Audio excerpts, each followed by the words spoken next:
Hello, and welcome to another episode of Boundless Body Radio. I'm your host, Casey Ruff, and today we have another amazing guest to introduce to you now. Dr. Mikki Williden graduated in 2011 when she obtained her PhD after completing her doctoral thesis in health and productivity in the New Zealand workforce. As a registered nutritionist, Mikki has been privately consulting with clients since 2006 and has worked with a vast number of people with different health and performance goals.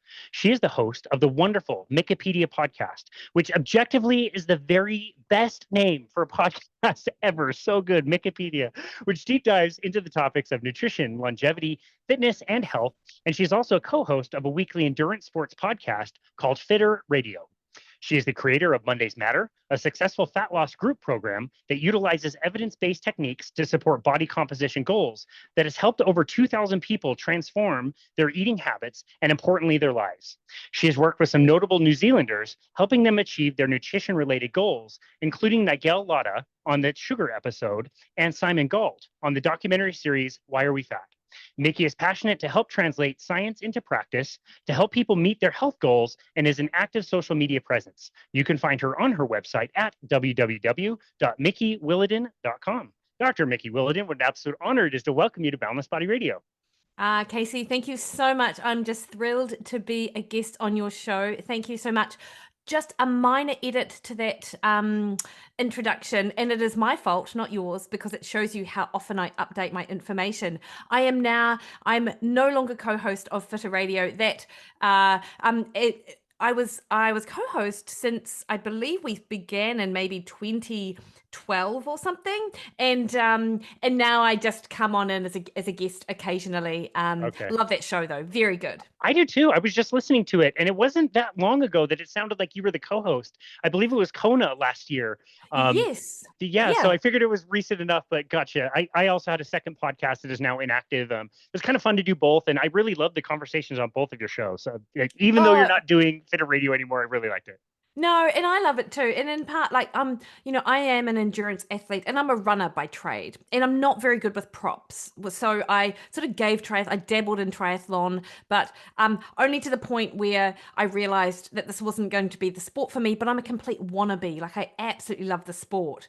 And I think it's because a lot of the people you meet who do triathlon, they're so committed and they've got so much resilience, and it just takes so much. It's such a big undertaking, particularly something like Ironman. I just really admire them. So so I guess I always probably wanted to be a bit like that, to be honest. Well, that's super cool. And that eliminates my first question for you, which was going to be, as a triathlete, how is it even morally acceptable that you can take a bike ride, amazing, elegant bike ride, and absolutely bin it, ruin it completely by starting with a swim, then doing a bike, and then doing a run? You're ruining the bike ride. What are you doing?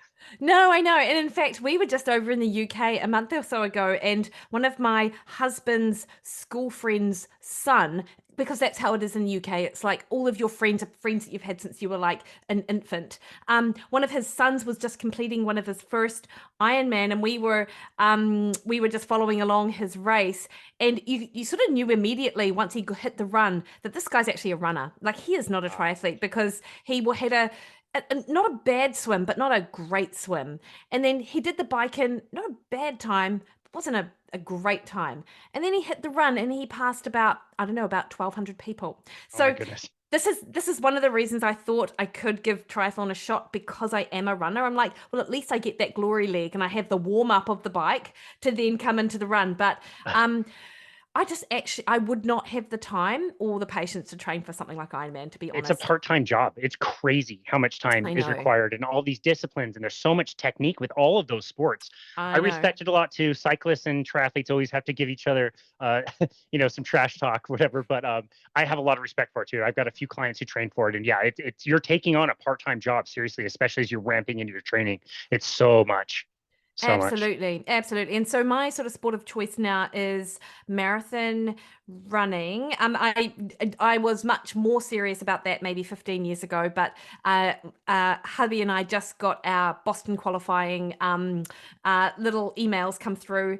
So we'll be doing Boston next year, which will be fabulous. But also trail running, and it's actually just that mix. And you must get this as well, Casey. The mix of being out in nature and being active, and what we should be doing as humans, like, and I can't even describe to you. I have this feeling even right now thinking about it, just how much I love that sensation. And it's not about moving swiftly or very quickly or anything like that. And of course, there are times where you do, but it's just actually the notion that, wow, I am out here, I'm putting one foot in front of the other, and I am responsible for myself in this most beautiful part of the world. Like, how It's, amazing. it's lovely. It's probably why ultra marathon runners are some of the coolest people you will ever meet. They're so kind. Everybody helps each other. It's not so much a competition as it's like we're all sharing this together. And you're right, being out on Yeah. a trail and in nature is something special.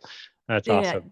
Uh, totally. And I will say though as well is that one of the benefits of doing that kind of thing, and I to be honest, I don't know how you'll feel about this, but I just love the beer and the hot chips afterwards. hey, You I know? yep. Yep, absolutely. No, I one of the very few things I concede from time to time, definitely not as much as I used to, on a carnivore diet is a really nice craft beer. So especially after a Oh, long run or a long ride, that just hits the spot.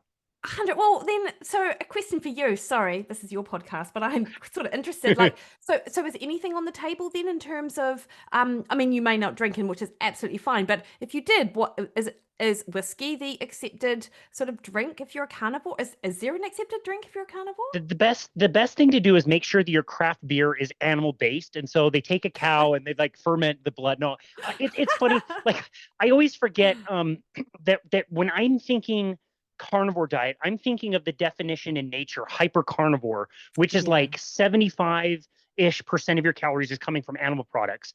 And yeah, I kind of to myself just think, well, if I think about it that way, then I don't have to like really wig out about the minutia of whether somebody's uber strict, if they have a bit love of a it. cucumber or an avocado, and the messages that I get when somebody sees a little picture of a green avocado next to my steak and they're, oh, that didn't come from an animal. Like I know that didn't come from an animal. Thank you. Mm, I just it gets a little annoying in the carnivore space when people are trying to identify exactly what it is. And so I like the more open definition that just says, look, if you're getting most of your calories from animal products, different people are going to have different levels of kind of acceptance. If you notice, one of my friends who I was hanging out with a lot at the Symposium for Metabolic Health, which was a place that you and I got to meet in person, she is complete. She has to be very, very strict carnivore or her bipolar yeah, symptoms come back. And so she's yes. one that can't have any cheats, or even down to like she's got to be very careful with spices and all that kind of thing. I'm lucky that Mm.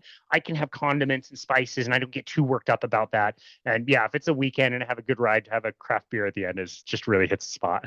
Yeah, totally. And like we are, I mean, this is just one of being human, I suppose, to put labels on things, and to put rules around things. And I think guardrails are really important for so many people for so many reasons, but they're guardrails. They're not necessarily like, you don't live and die by this sort of, all not arbitrary, but they can become arbitrary. Like, oh, look at that avocado. I spoke to a woman yesterday, one of my clients, and she connected with me because she had over the previous year decided to adopt a more carnivore, animal forward sort of diet approach because she had quite bad gut issues. And she also had she had like the virus that would give her cold sores like very frequently, Wow. despite her sleeping well and actually taking care of other areas of her health. And what this diet allowed, so she stripped her diet of all vegetables and nuts and seeds, and she is just remarkably well now. And if anything, she's slightly under eating, and so this is what our conversation was, just about lifting up that protein content because she's 62, so she does, it is of concern. But I was just thrilled to have the opportunity to chat to her about her diet, because you just see it in action. And so often when people are on social media, and if all you are seeing are these bodybuilding like guys grabbing a steak and eating it raw, or I don't know, what social media is like, they Yeah. do the absolute extremes, then you can be almost forgiven for thinking it's some sort of fad or some sort of really extreme approach. Whereas anything in nutrition, and one, it's all contextual, but I mean, there is a reason for everything, right? And so carnivore is such a therapeutic approach for some people, as you mentioned with your friend.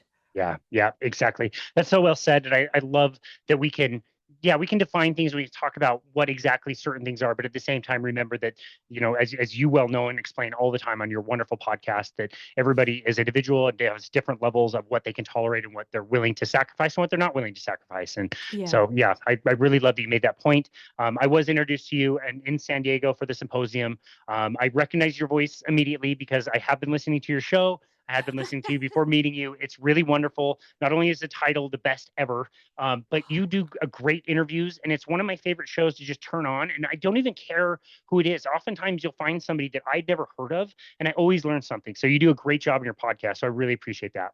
Oh, amazing, Casey. Thank you so much. And I will say that when Wikipedia come after me for some sort of like litigation on the two similarities of our names, I know I've made it. I mean, Exactly. and yeah. So that's the day I'm waiting for, Good for basically. you. I love it. That's fantastic. I've been asking everybody this, anybody who I've hosted on the show since the symposium. I've led with the question of like, what did you think? What were some of your takeaways? What were some of the special moments? How was your experience overall attending the symposium for metabolic health 2024 in San Diego this year? Yeah. Oh, look, I just loved it. And in part because you get the opportunity to connect with people that you have met not infrequently, but over the years. And two of those people would be Jeffrey and Nicole Gerber. Karen and I met them in 2014 and then met again in 2016. And then I was at Low Carb Denver in 2023, which is where I emceed a session there with Jeff, and of course Nicole was there, but they were very busy. So in San Diego, we sort of got together and we just had the best time. We went out to dinner and it really felt like they were really old, dear friends. And I think in part, Casey, and you must get this a lot with the people you meet too in this space, is that you've got that shared connection of first history, because we met initially at the Ancestral Health Symposiums. But then also, so you've got that history of just knowing someone, but then you've got this passion of health, of well-being, and whilst you might not necessarily agree on everything, you're really aligned on values.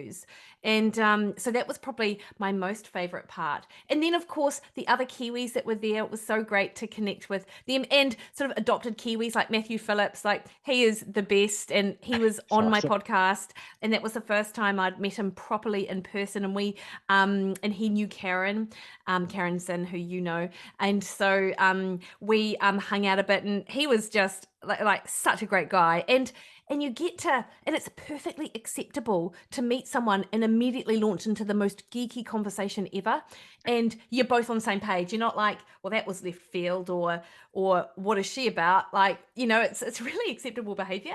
I loved Matt's talk. I thought it was awesome. It was one of my favorites, and so yeah, it was awesome. And in fact, and I really enjoyed discussing with him the Tom Seyfried protocol for the push pulse protocol for metabolic health, because of course they're colleagues, and so we had a really good discussion about that. I loved meeting up with Dom. I'd met him a few times at Metabolic Health Summit. He's been on my podcast, and he's just such a great guy, and I got to meet his wife as well, and loved her product. And yeah, so there were a lot of really great things. Tamsin Murphy, who is She's another, great.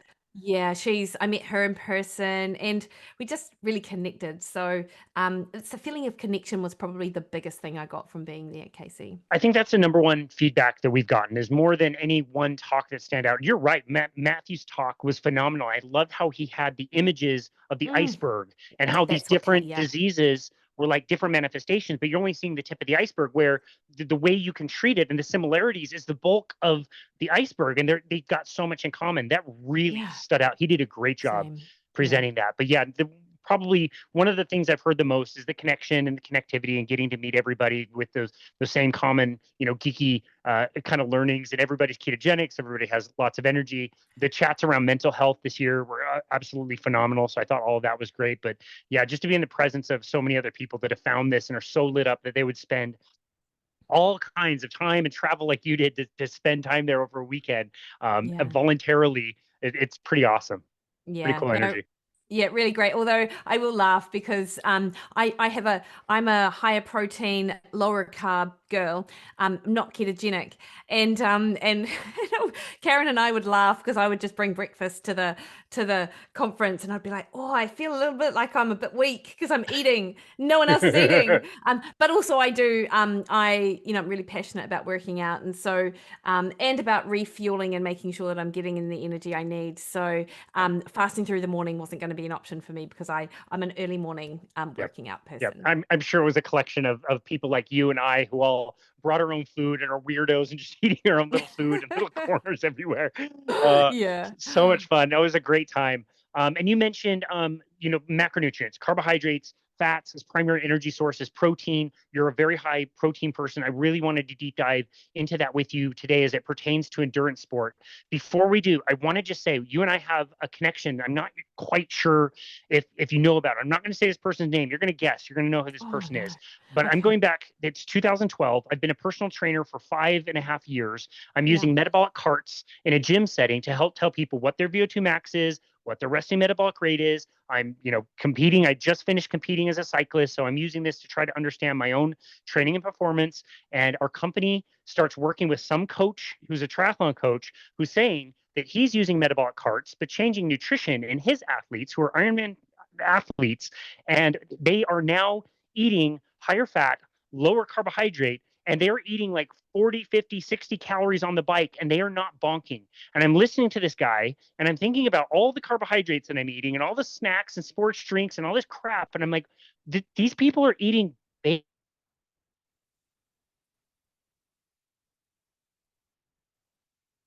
bacon and better endurance. What are you talking about? Do you know which triathlon coach I might be talking about? You must be talking about Bevan, right? Close. That's actually a good guess. Bob Seebahar. Oh my God, of course. Yes. Okay. So Bob is so great. I love Bob. And he is just he was absolutely my inspiration and our inspiration here in New Zealand to start looking at metabolic parameters for athletes as it pertains to the amount of carbohydrate and fat that they utilize as fuel, and also their metabolic health, because you will appreciate this as well, and the listeners will appreciate too. Like, you cannot be the athlete that you want to be if you're not a healthy person.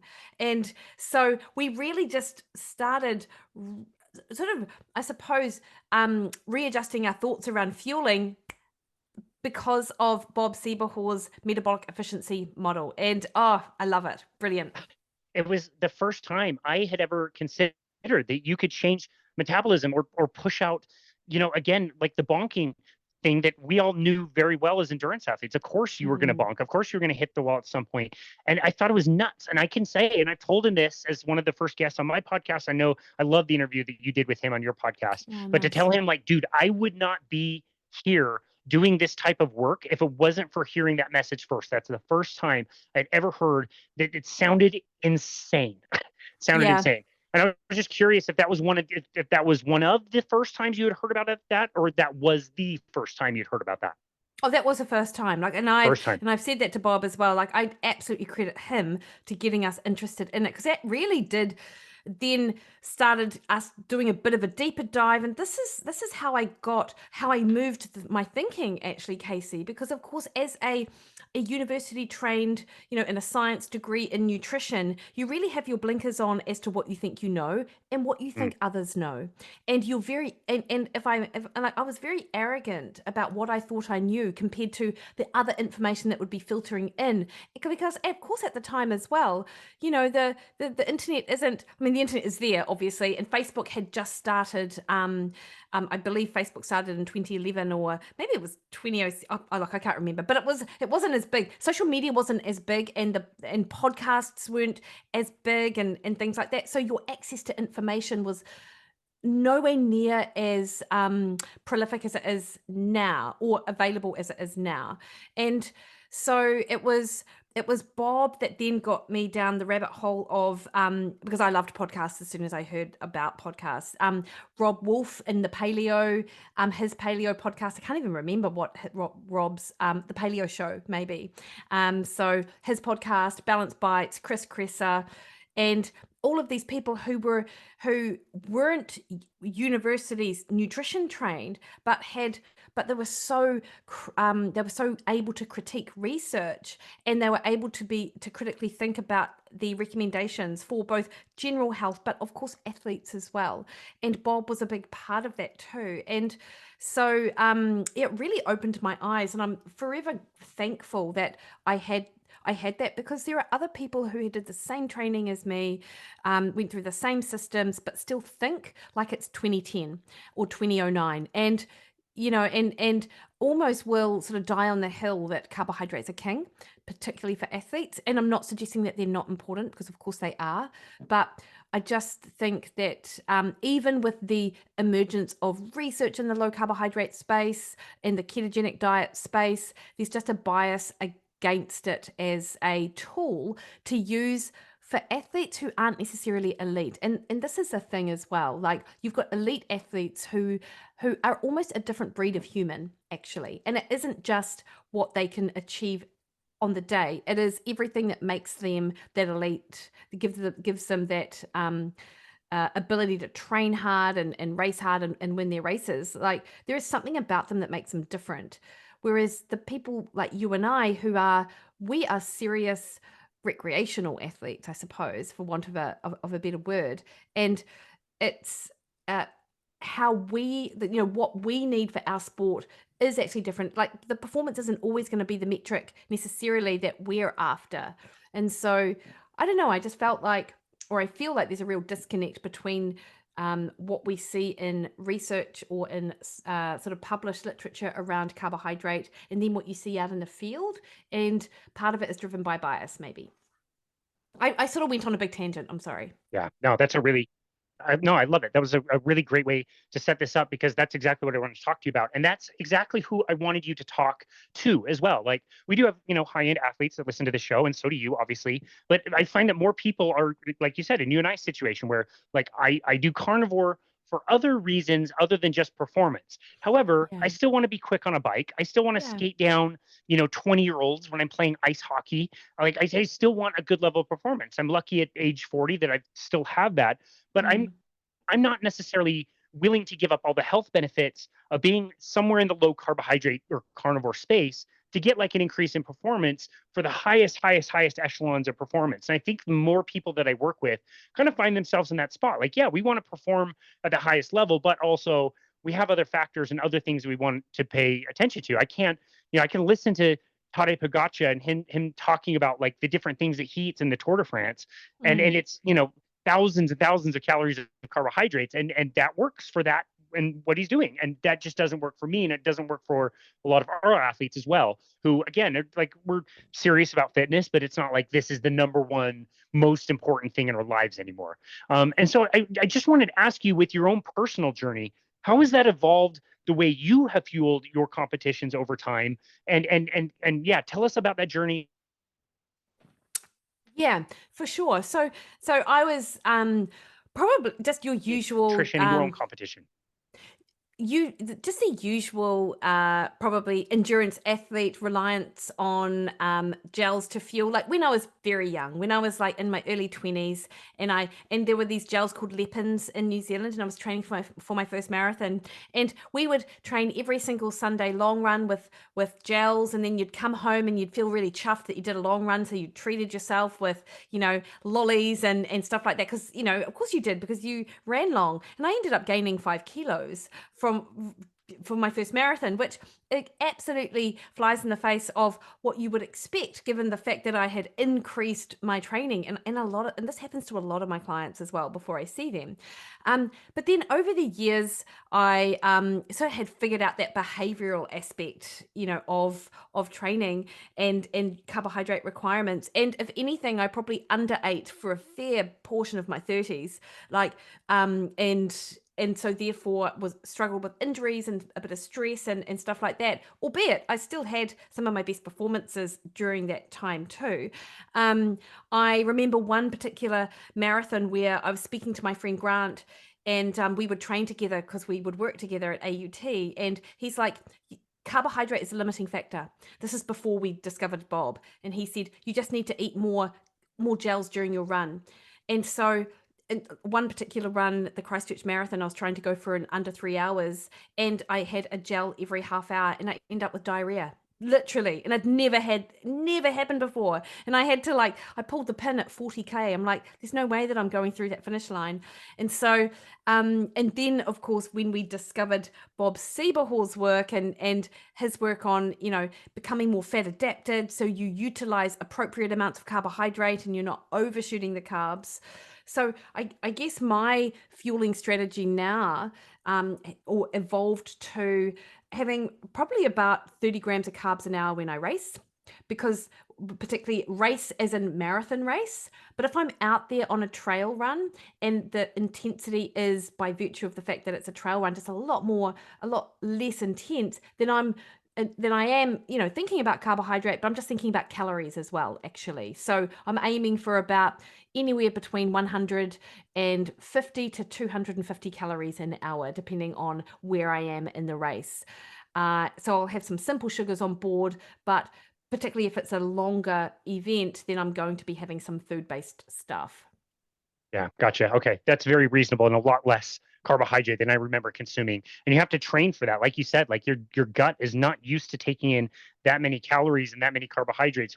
When especially you're in the middle of a competition, it doesn't want to be digesting all the time, and that's why so many people have those digestion issues when they're competing.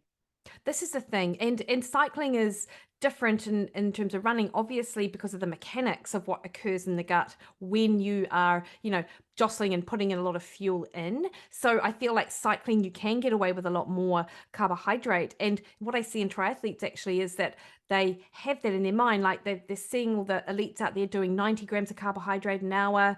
Haven't really talked to anyone who's pushed it up to like 110 or anything like that. But that 90 grams of carbohydrate an hour might be fine if the race ended at the bike, but you've got to run a marathon after that. And so often I see just, people are vomiting, and I've had clients who do that and then they just can't, they have severe gut issues during the run. And I'm like, so we need to back off that carbohydrate. And I mean, if you look at some of the research, and my friend Dan, he's very much into this low carbohydrate space. And if you hadn't talked to him already, Casey, I'd highly recommend it. Dan Plews from Endura IQ. He's got the Ironman Kona age group record, actually, for he's an amazing athlete and low carb. And he does a number of blogs, and one of his blogs, pointed to research which showed that once you get above a certain point of carbohydrate intake, we could have the potential to break down our glycogen a lot quicker. So it's sort of like not really doing, it's not of no real benefit, I think. And then if you then layer upon that the potential for the gut related issues, then it's almost like you're actually could be doing yourself a disservice too. Yeah, that's a very good point. I would hope that most adapted and the benefits of fat adaptation, especially as it pertains to endurance sport. But let's pretend like I had never heard about this stuff, and I just got back from the bike shop or the running shop, and I saw a wall full of products that all contain tons of sugar. And I started consulting with you, and you're talking about burning fat as a fuel source. For what are you even talking about, and how does that work in the body, and why is that better than, if for some people, than using a ton of sugary products that would normally be recommended to endurance athletes? Yeah, so so to become fat adapted really just means having being able to switch between carbohydrate and fat as fuel. And many athletes sort of come at this from being sort of simple sugar burners, because you do need a period of time to build that fat burning capacity if you've only ever really relied on carbohydrate. And and I'm not saying intentionally relied, but that's just sort of the way that things have sort of rolled out. A large part of being fat adapted comes from the training itself. So your body becomes more efficient and better at burning fat.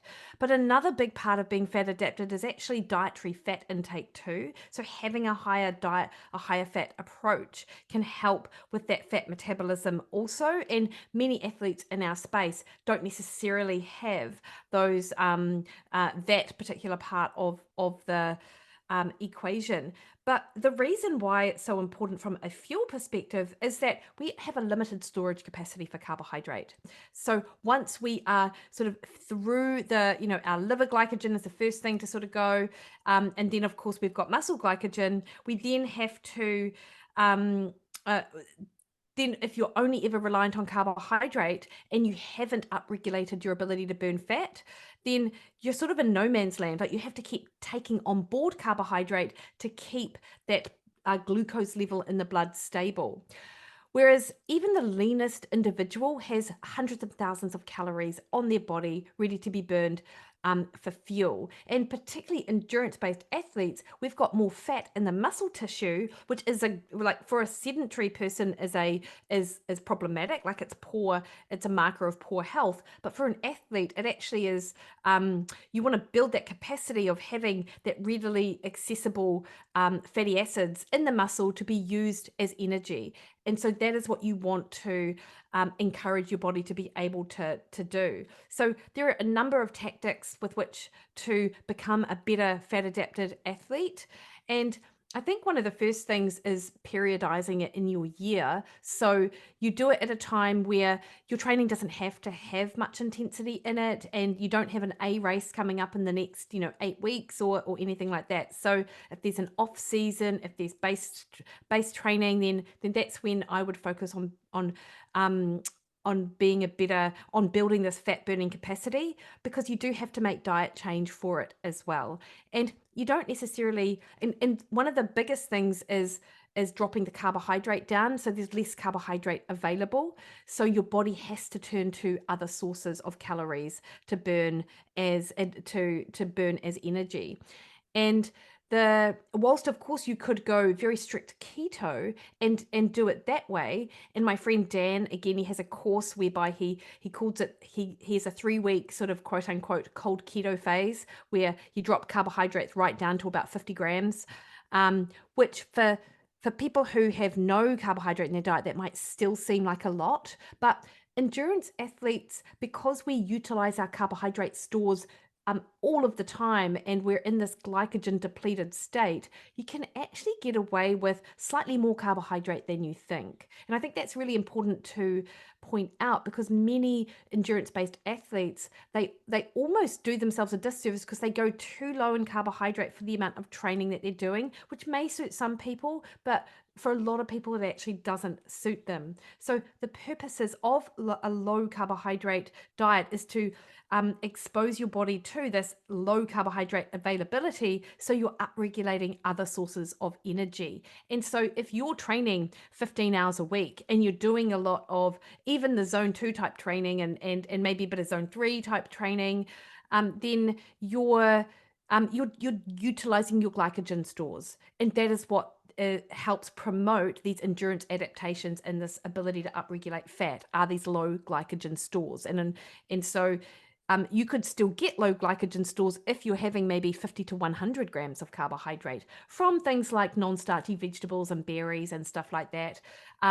So that's sort of the beginning approach. And then, of course, there are tactics you can do with training and with the diet specifically that help encourage that low carbohydrate availability.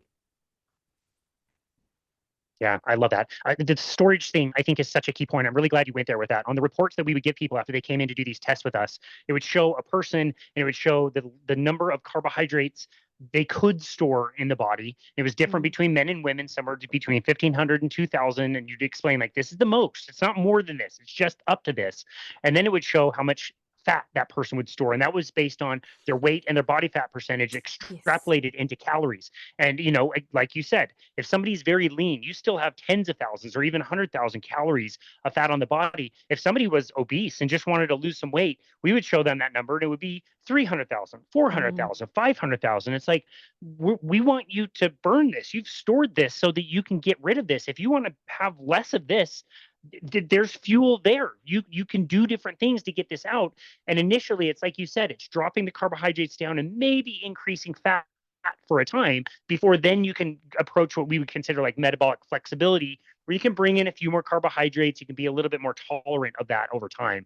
You just have to get primed to burn fat. Yeah, that's it. And you've said a few times, and I agree with you that I am about protein. And during those earlier conversations around the low carb space, protein was very much not even part of the conversation. And I think we'd both agree that that's not the case now. Like people are all over protein, and for good reason.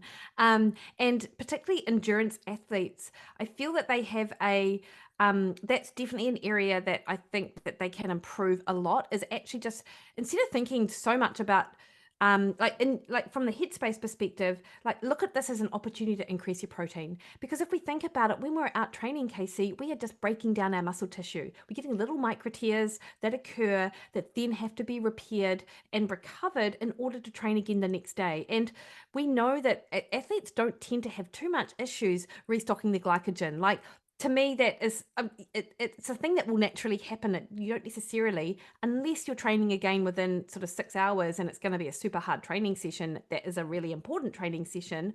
You don't really have to necessarily focus on it to the same extent that I feel, and in my experience, athletes need to focus on dialing up their protein. And I would suggest people consume maybe about like 2 grams per kg of body weight in terms of protein, which, is that pound, sort of like a gram a pound maybe, or just less than, just around that area. Albeit, I spoke to Jose Antonio a few months ago on my podcast, and he's published a couple of case studies looking at people in endurance sport, stand-up paddling, and I think the other one was cycling actually. And his athletes, and they were female athletes, they had their protein intake at 3 grams per kg of body weight a day. So sort of up to about maybe, what's that, 1.4 grams per pound body weight, or something Pretty high. similar. Yeah. Yeah. And because we like that tissue needs to be repaired.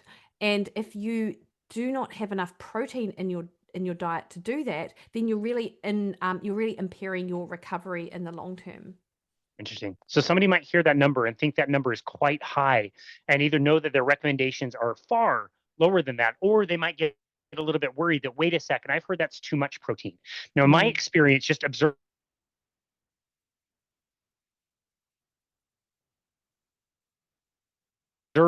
I can't see what most of my people, if they're getting even a halfway decent amount of protein, I can't find an upper limit. What would you say to somebody that tells you like, oh, I've heard that too much protein is dangerous or is harmful in some way? Yeah, such a great question. And I think there, because I often also hear that there's a message that we already eat enough protein. And often this is because the comparison is made against the recommended dietary intake values, which are set to help us survive and not thrive. And it's well known now, and I know your listeners will be aware, but it's always worth repeating, is that the protein metabolism experts now almost all agree that the recommended dietary intake values are maybe half of where they should be for the general population. And then I'm a little bit more aggressive with what the amounts of protein which I suggest.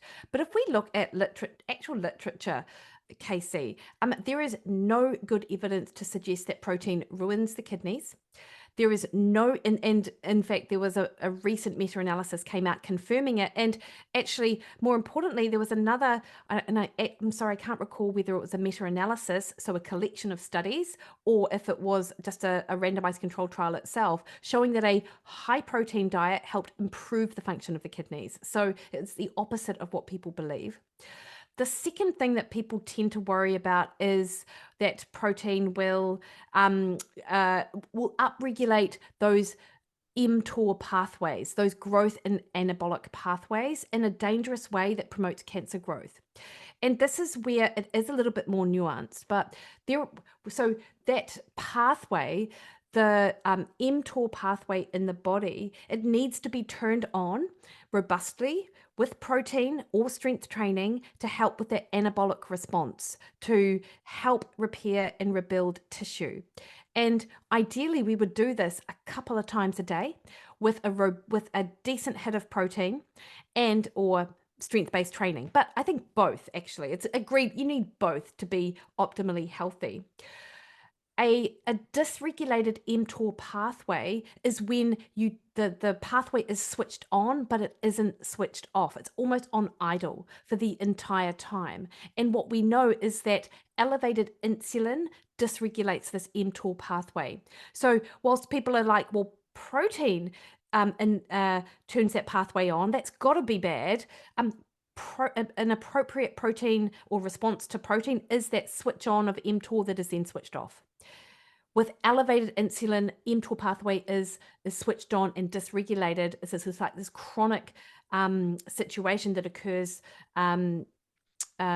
indefinitely. And that's the thing that is potentially promoting the proliferation of growth where you wouldn't want it. And there are also mTOR so that mTOR pathway sort of exists in all of our cells. So you've got like the liver and what occurs at the liver, at the level of the liver with the mTOR pathway versus what occurs in the muscle cell at the mTOR pathway. So there is a lot of nuance with that story that I can only encourage people who have sort of questions or concerns about it to listen to podcasts like Peter Attia and The Drive, listen to the likes of Lane Norton. You don't have to agree with the way he says things or everything he says, but he's got very clear messages which align with what I'm telling you about the mTOR. These guys know. So I'm not at all concerned for a healthy individual to be consuming protein at all. And then I think one of the last ones which I often hear is that protein is bad for bones. And I mean, your bone is 50% protein, and it's to do with some sort of acid-base balance argument that protein is acidic and therefore it breaks down bones. And there literally is zero evidence to support that notion. And that acid-base idea has been largely debunked.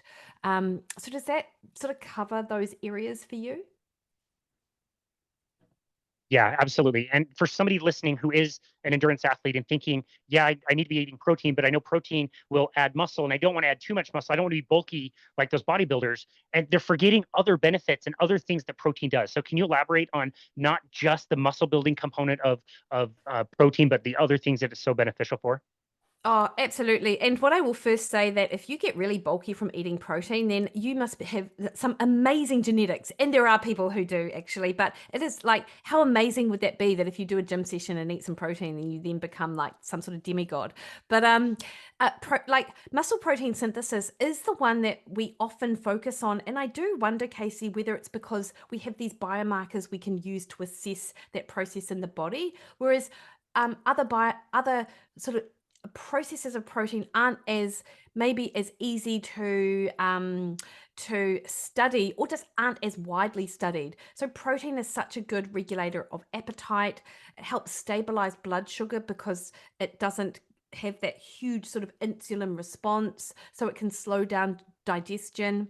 From a body composition perspective, it's more thermogenically sort of favorable. So for every 100 calories of protein you eat, you will utilize about 25 to 30 of those calories in the digestion and the absorption and the muscle protein synthesis response. So you will only really sort of store about 70 calories. So this is why it's such a favored nutrient in that fat loss space, because you just get so much more bang for your buck. And if you compare it against something like fat, for every 100 calories of fat you eat, you can store 99. Now, I'm not saying that you always store that fat is fattening at all. Like we are utilizing energy all of the time, but just as a sort of a snapshot, that is what can occur. Protein is also so important for building our neurotransmitters and our enzymes and the chemical messengers in the body. And we say protein, and probably it's more correct to say the amino acids that protein provides us, because it's those amino acids that are the building blocks for neurotransmitters and enzymes. And I've got so many clients that do struggle a little bit with anxiety, and this gets worse over that perimenopausal state. And when we up the protein and for whatever reason, particularly animal protein, and it might be because there's got iron in there and zinc as well, which are both really important nutrients for the brain, they just feel calmer. And so if you are someone that struggles with sort of find it difficult to concentrate, or just struggle with rumination or anxiety, then from the dietary perspective, dropping carbohydrate and lifting protein can just be so helpful. In addition, of course, to the healthy fats that you get from animal proteins, and for those people who eat plants, avocado, coconut, etc. So, Yeah. protein plays such an important part in the brain too. Yeah, I love that. So many different applications for that. Would you be more concerned with somebody who's eating more along the lines of a plant-based diet as far as protein intake? Yeah, 100%. Like, you absolutely you can balance your protein in a vegetarian diet or a plant-based diet. It just takes a lot more consideration and a lot more supplements as well, because for one thing, in plant-based protein, there are what we call sort of limiting amino acids. So the amount of these amino acids in the plant proteins are limited, and so therefore you're not going to get that full spectrum of those essential 9 amino acids. So you have to be mindful of varying your protein intake across a day to enable you to get those amino acids. But the other really important point, Casey, is just because a food contains protein doesn't mean that it's available to us.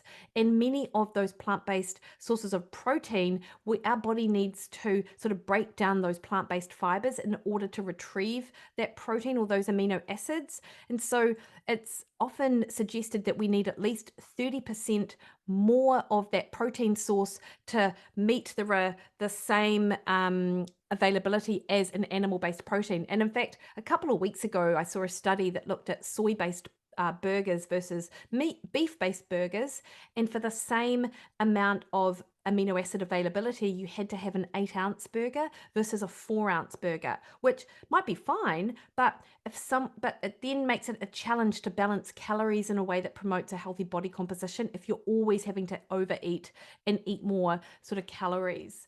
So these are just a few of the things some of the challenges, but as I say, they can be overcome. Plant-based protein powders they're isolated. We are stripped of their plant-based fibers, so they're more readily available. A lot of them have been processed and formulated in a way that hits the amino acids, so they may add some amino acids to that mix. But what I also suggest people do if they are plant-based is to have an essential amino acid drink alongside their meal. So you are getting that full spectrum of amino acids, and particularly that leucine amino acid, which is required to initiate muscle protein synthesis. It's worth noting as well that it isn't just a leucine that we need. We need all of them, but that is the initiating amino acid. Yeah, that's very well explained. I love that.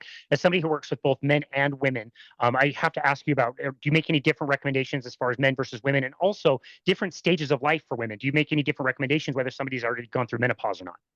Yeah. So with regards to men versus women, I do feel like men are more, they they this will be a complete generalization, and I'm very aware of this, but they work really well with instructions. So I can just tell someone, hey, do this, and it's almost like that is what they do. Whereas with women, there's just so much more context dependent things that we need to consider. There's much more of an emotional attachment around food often.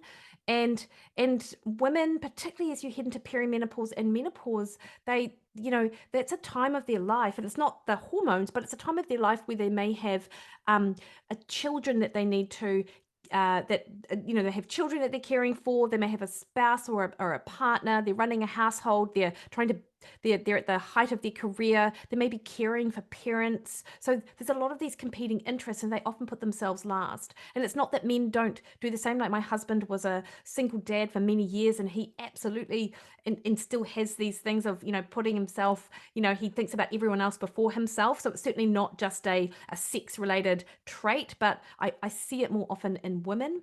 And then as a woman hits into perimenopause, she's more likely to experience some food allergies, so sensitivities to diet because of the fluctuation in estrogen. It can ramp up histamine response in the body. It can ramp up the immune response in the body. So you may get some changes to what foods that you can tolerate or not. with the fluctuation in estrogen, women and the slow decline in estrogen, women become more insulin resistant. And so, contrary to what you might hear out there, this is actually a time where women need to rely less on carbohydrate and not more on carbohydrate. You know, if you can't access carbohydrate stores as easily, to me, it doesn't mean that you need to lump a lot more carbohydrate in, particularly because it's also a time where there's more inflammation present and things like that. This is definitely a time where a woman needs to build her fat metabolism so she relies less on carbohydrate. And then, of course, my protein message is the same, sort of regardless for men and women.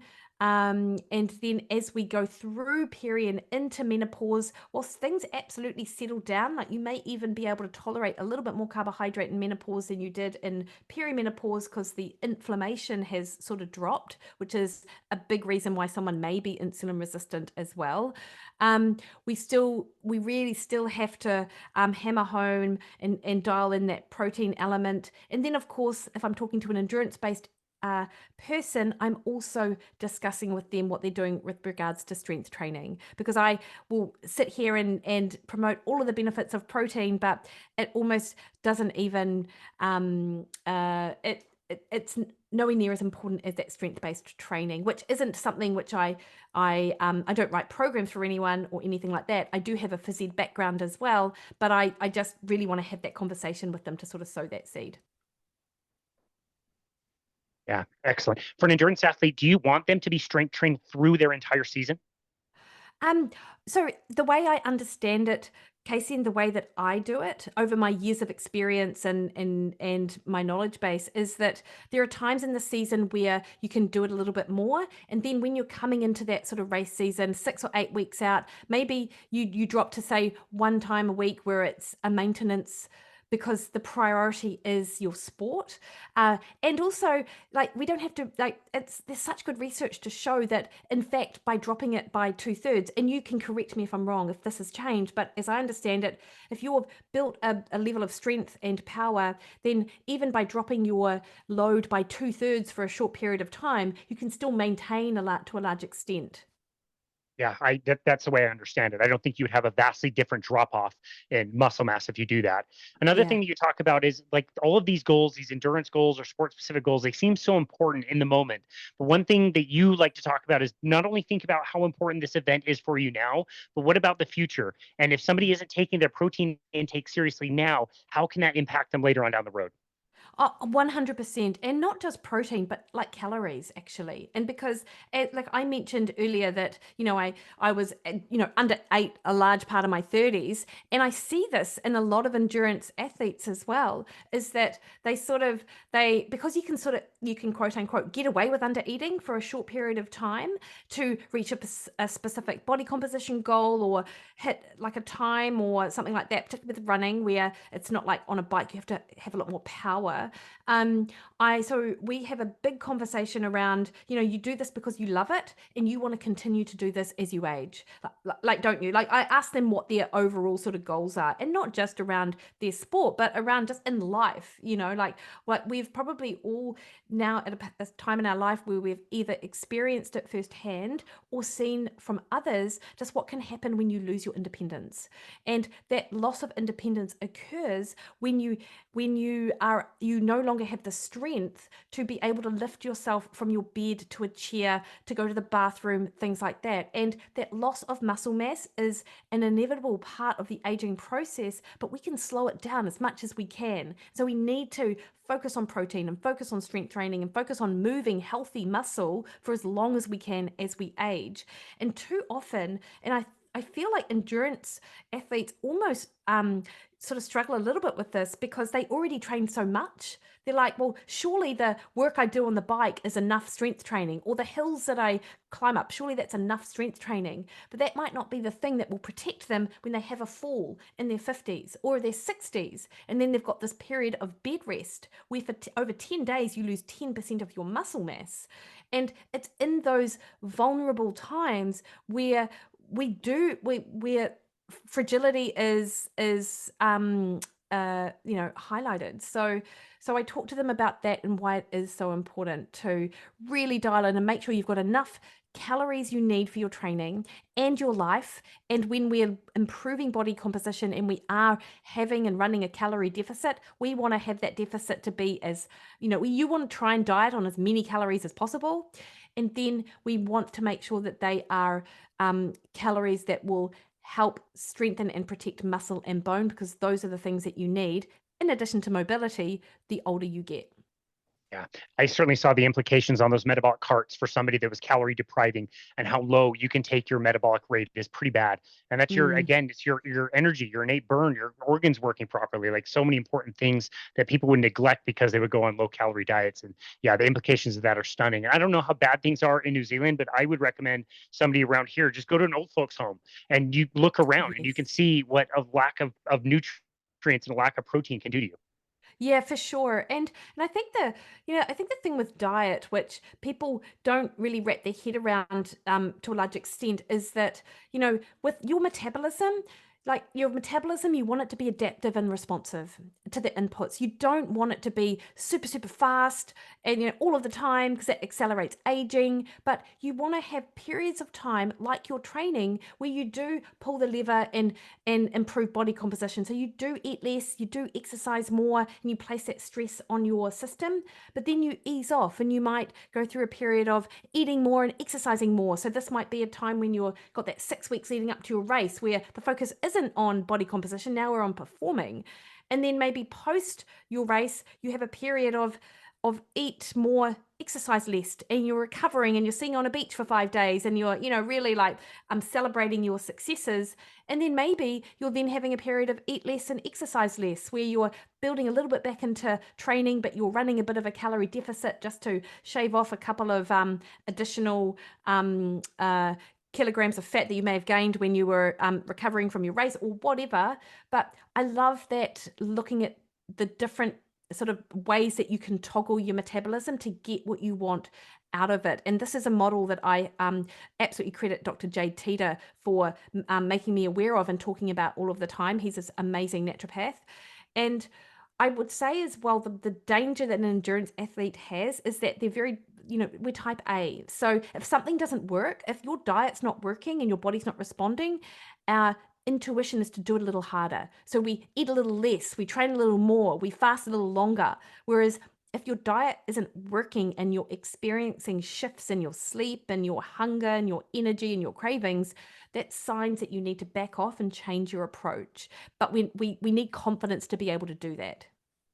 Yeah, that is so well explained. This has been such a fun conversation. I feel like people are going to get a ton of like really good practical information about this, especially around protein as it pertains to all the activities that we want to do. And again, and knowing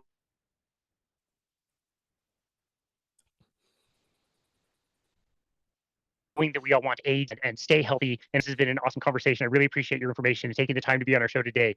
Where would you like people to go to find you and connect with your work, Mikki? Oh, amazing, Casey. Thank you so much. I just love chewing the fat, basically. And Exactly. you're brilliant at asking the questions that allow me just to go for it. So connect with me on social. I'm very active on Instagram at Mikki Williden. And then if you are interested in hearing more about or from other people which have really important things to say, come and listen to Mikkipedia Podcast as well. So, and also on my website, mikkiwilliden.com, there will be a pop-up box that you can sort of pop your email in, and I send a weekly email out, and it really is based on whatever it is that I'm interested in on that time. There's no rhyme or reason, and I know because that is how I roll. That's why the name of my podcast is Mikkipedia, because I'm just so interested in so many other areas. I'm like, I need some sort of all-encompassing way to fill my cup, and that's the way I do it.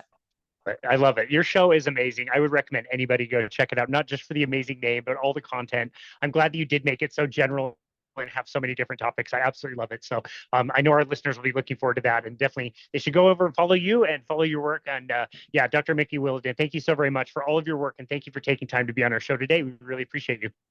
Amazing, Casey. Thank you. And I have followed you for ages, and I feel really honored that you asked me. So thank you so much. It was an honor to host you. Absolutely. And this has been another episode of Boundless Body Radio.